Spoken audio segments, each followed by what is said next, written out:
There's some bad news for Toyota lovers. The upcoming model of Toyota is not up to the mark. Indeed, Toyota is planning and making its game stronger for the EV market, but the 2023 Toyota 4Runner, like the previous versions, have complications.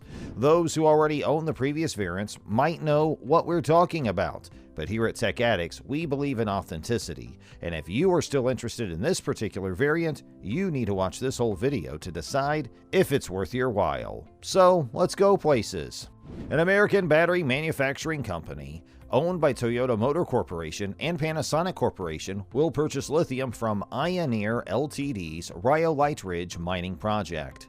This is the second binding supply agreement announced by Ioneer in less than a month, and it shows a lot of faith in the company's quest to become the first new U.S. source of battery metal in decades. Prime Planet Energy and Solutions, or PPES, was founded by Toyota and Panasonic in 2020 to compete with battery industry leader Contemporary Amperex Technology Company Ltd.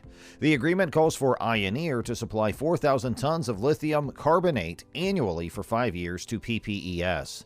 The start of production is anticipated in 2025, although this is conditional on Ioneer securing funding.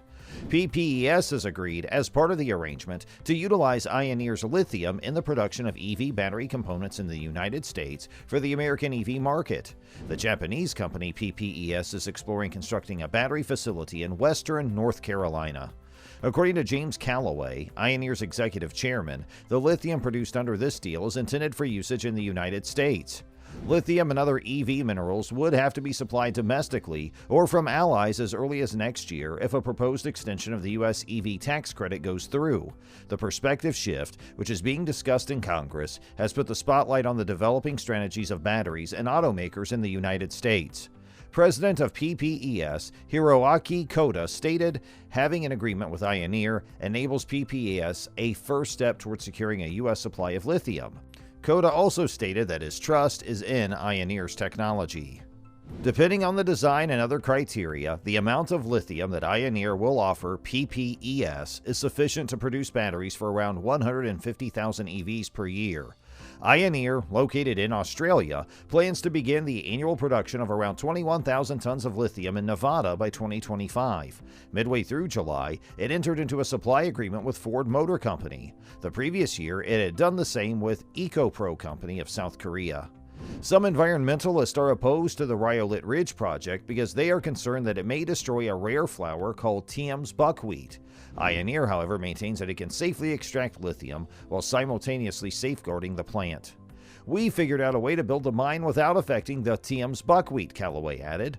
40 years have passed since the debut of the Toyota 4Runner. For the most part, new generations of Toyota's midsize SUV would appear every 6 years, bringing with them new styling and improved features. However, Generation 5 of the Toyota 4Runner has been with us for the past 14 years and will continue to be till 2023. Although there have been necessary improvements and pleasant additions, it is clear that 2 new 4Runners should have been here by now. Here are some positives of advancing age. Off-roaders love it because it has the same truck-based chassis, capable suspension, ample clearances, and rock-solid dependability that they know and love, and keeps its residual value sky-high. Because of its large cabin, it's also becoming a viable option for other mid-size crossovers designed for families. Also, modern automobiles can be incredibly challenging to operate. Many more people will be interested in one that is less complicated. However, time and its competitors who have recently been remodeled or added are inevitable enemies that can't be defeated.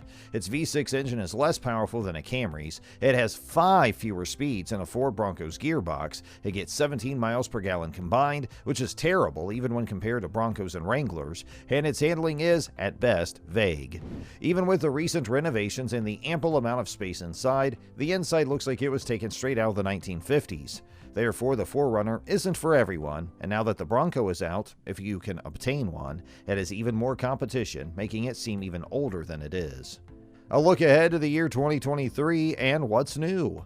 This exclusive 4Runner 40th Anniversary Edition will only be available for a single year. With this package, you may upgrade from the more basic SR5 Premium specification by adding 17-inch bronze wheels, a TRD-style Toyota grille, unique badging, and the super cool yellow/orange/red body stripes to your pick of white, black, or Barcelona red.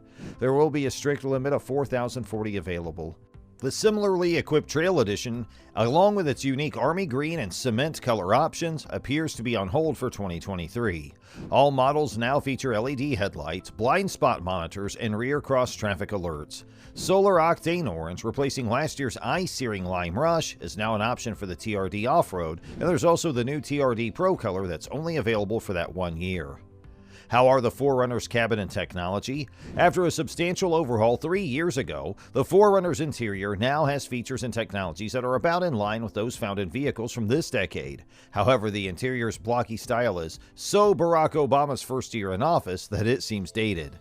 In addition, the plastic quality is poor for a car that costs over $40,000 and can go over $50,000. A RAV4 is nicer in certain respects. There are a lot of little drawers and compartments, but they're all just a tad bit small for smartphones and tablets. Traditional controls for the heated roller seats and blinking turn signals are also included. Automatic headlights and climate control aren't even standard on the SR5, TRD Sport, or 40th Anniversary Edition. There is, however, something to be said for a robust off-road vehicle with a rugged inside, since everything is put together rather nicely, controls are properly located, etc. The 8-inch display, which comes standard, is likewise quite normal in size, and it offers a reasonable amount of content in terms of both functionality and features. Although it's simple to use and doesn't require a learning curve like Toyota's new system, it lacks modern touches and takes its sweet time responding to commands. This infotainment system is inferior to that of the Jeep Wrangler and to a lesser extent the Ford Bronco. The 2023 model's strengths are discussed, including its legendary off-road capabilities, rock-solid value, and cool limited edition. Despite this, the model's cons include that it is unavoidably and indisputably old, has clumsy road manners, and has a powertrain that was designed decades ago. Looking at the cons of the 2023 model, well, it's not a good option. You may also have to look at the 2022 cons and determine it yourself. Low fuel efficiency. The 2022 4Runner gets a maximum of 16 miles per gallon in the city, which is low even by EPA standards. The maximum highway range for this 3-row SUV is only 19 miles on a single tank of gas. With a full tank, the car can travel about 440 miles. The gasoline tank holds 23 gallons. There are no fuel-saving features like stop-start technology in the potent V6 engine, making it inefficient in both heavy traffic and long highway stretches.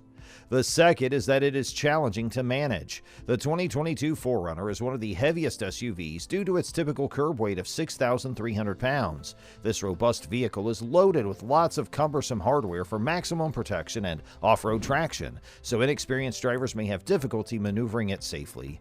The 9.6-inch ground clearance greatly increases the chance of a rollover, especially on steep terrains. Similarly, the tachometer will play a role in how much drivers can alter the steering's variable flow control technology. Drivers may have a hard time maintaining control of this Toyota SUV on rough terrain, even with the help of active traction control. Thirdly, the interior design is crude. The 2022 Toyota 4Runner is a rugged SUV, so don't expect a plush cabin with lots of fancy features. The interior is plain and uses cheap materials that look antiquated and clumsy in comparison to modern standards. The center stack, dashboard, instrument panel, and other hardware have rectangular geometries without any particular design. TRD badged vehicles are distinguished from the rest by special features found only inside the vehicle, such as embroidered and debossed TRD logos. So, what's your choice? Will you be interested in buying this model yet? Let us know in the comment section below. And moving forward, we'll be right back with a new video soon. So please don't forget to like our video and make sure you subscribe to our channel. That way you're always notified of our latest uploads. Thanks for spending time with us today, and we look forward to doing it again soon. Have a great rest of your day, and thanks for watching.